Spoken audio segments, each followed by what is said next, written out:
Good morning po. Tayo po'y mag-aral ng salita ng Diyos. 2 Peter chapter 1 verses 5 to 8.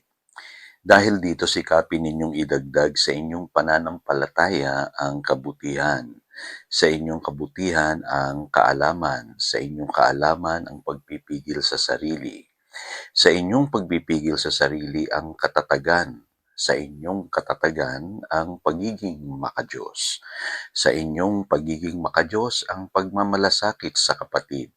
At sa inyong pagmamalasakit ang pag-ibig. Ang mga katangiang iyan ang kailangan ninyong taglayin at pagyamanin upang ang inyong pagkakilala sa Panginoong Hesukristo ay huwag mawalan ng kabuluhan at kapakinabangan. Add to your faith. So, napakaganda po nitong text natin today kasi sabi po diyan, idagdag ninyo sa inyong pananampalataya. So, karugtong po ito ng pag-aaral natin yesterday, na ang pananampalataya talaga ang pundasyon ng Christian life. Idadagdag natin yung kabutihan, kaalaman, pagpipigil sa sarili, katatagan, pagiging makadiyos, pagmamalasakit sa kapatid, at pag-ibig. Yan po ang magiging resulta, kung ang pananampalataya natin ay ginagamit po natin. So, maidadagdag po sa ating itong mga qualities na ito.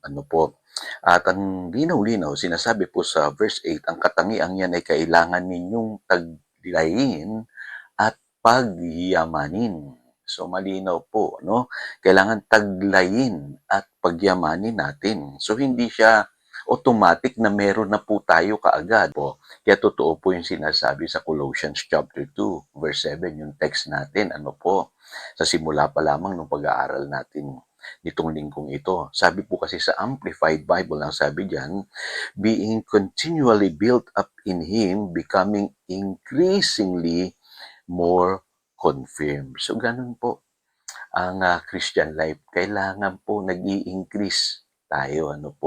At sabi diyan, consistently or continually being built up in Him. Di mawawalan ng kabuluhan at kapakinabangan yung ating pagkakilala kay Kristo. So, mangyayari yung sinasabi ng John chapter 15, verse 16, magiging productive po tayo sa buhay na ito.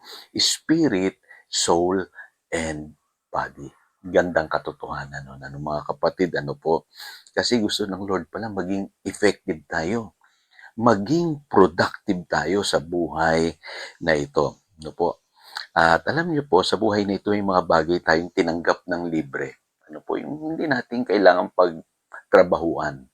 Pero may mga bagay din na dapat nating trabahuin. Kailangan i-effort natin. Ito, ang tagal ko po itong natutunan Kasi para sa akin noon, para bagang ang lahat na lang gagawin sa akin ng Diyos.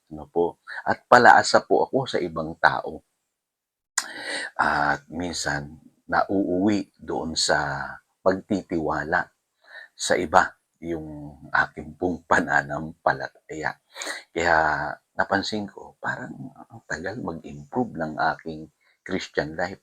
Parang hindi ko nararanasan yung pagiging productive at effective sa buhay na ito. Na-realize ko na sa buhay na ito po, iba yung kahit papaano nag-i-effort ka. Iba po yun.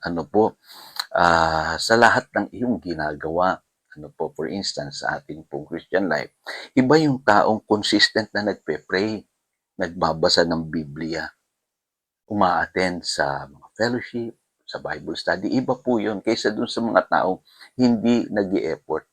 Magiging iba po talaga ang inyong buhay. Kasi ang sabi po ng Matthew chapter 7 verse 24, yung tao daw pong matalino, laging handa yan sa mga bagyo ng buhay.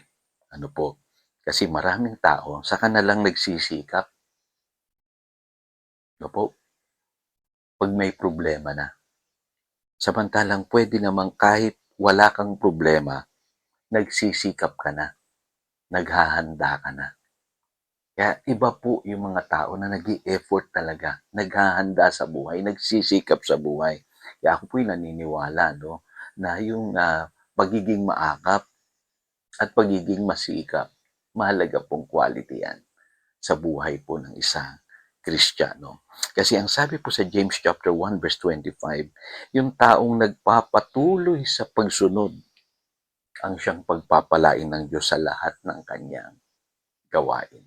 So hindi po yung mga taong tamad, hindi po yung mga taong walang ginagawa, kundi yung nagpapatuloy sa pagsunod sa Diyos. Yung po ang pagpapalain at sila yung tatanggap ng gantimpala. Kaya kailangang maniwala ka muna, kapatid. Napakahalaga ng faith, no? Na kayang gawin ng Diyos yung kanyang maipinangako sa iyong buhay.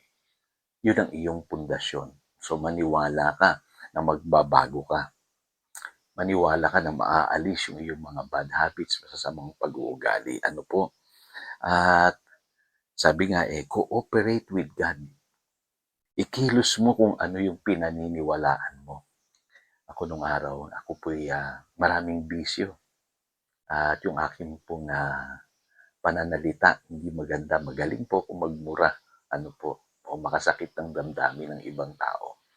At parbagang niisip ko, kaya bang baguhin ng Panginoon itong aking pag-uugali.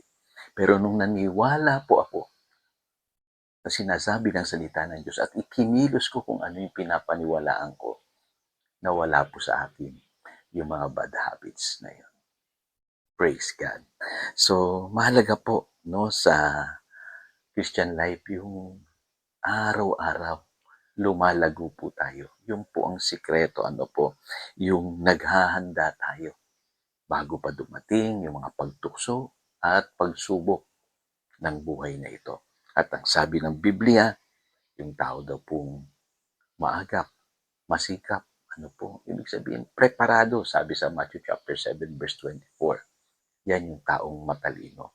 At kahit anong bagyo o pagsubok ng buhay, kaya niyang lagpasan. So tayo po'y manalangin. Panginoon, salamat po sa mga katotohanan ito. Purihin ka dahil alam namin, totoo ang iyong salita.